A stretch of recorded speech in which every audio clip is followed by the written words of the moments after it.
সোমবার মাথাভাঙ্গা ২ নং ব্লকের ঘোকসাডাঙ্গা কমিউনিটি হলে এক দিবসীয় নাট্য উৎসবের সূচনা করলেন কোচবিহার পুলিশ সুপার দ্যুতিমান ভট্টাচার্য। এছাড়াও উপস্থিত ছিলেন মাথাভাঙ্গার এসডিপিও সমরেশ হালদার, জেলা শিশু সুরক্ষা আধিকারিক স্নেহাশিস চৌধুরী, কোচবিহার সম্মিলিত নাট্যকর্মী মঞ্চের সম্পাদক বিদ্যুৎ পাল সহ বিশিষ্ট ব্যক্তিবর্গরা।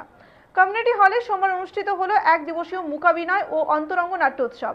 পশ্চিমবঙ্গ নাট্য একাডেমির আর্থিক সহায়তায় কোচবিহার ছায়ানীর সংস্থা ও ঘোকসাডাঙ্গা সাংস্কৃতিক সম্প্রীতি সংঘের সহায়তায় এই উৎসব অনুষ্ঠিত হয়। নাট্য উৎসবের শুভ উদ্বোধন করেন কোচবিহার জেলা পুলিশ সুপার দ্যুতিমান ভট্টাচার্য। ঘোকসাডাঙ্গা সাংস্কৃতিক সম্প্রীতি সংঘের সম্পাদক মৃদুল দাস জানান, বর্তমান যুব সমাজের একাংশ ফোনে ব্যস্ত। আমাদের হারিয়ে যাওয়া সংস্কৃতি বাঁচিয়ে রাখার লক্ষ্যে এই নাট্য উৎসবের আয়োজন করা হয়। 4টি নাটক পরিবেশিত হবে।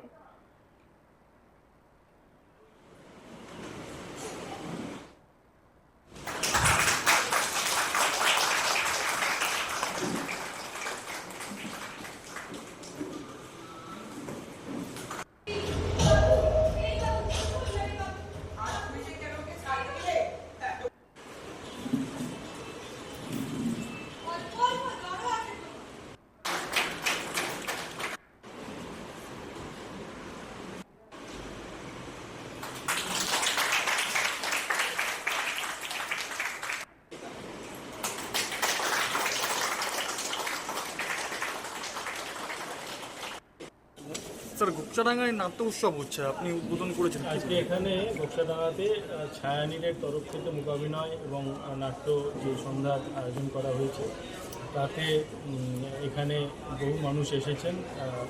সাধারণত আমরা নাটকের এই উৎসবগুলো বড় শহরগুলোতেই দেখি, এরকম ছোটো প্রান্তিক শহরে ঘোকসাডাঙ্গার মতো জায়গাতে এটা হওয়াতে এখানকার মানুষ এই নাটকের সম্বন্ধে আরও জানতে পারবে এবং নাটক সম্বন্ধে আরও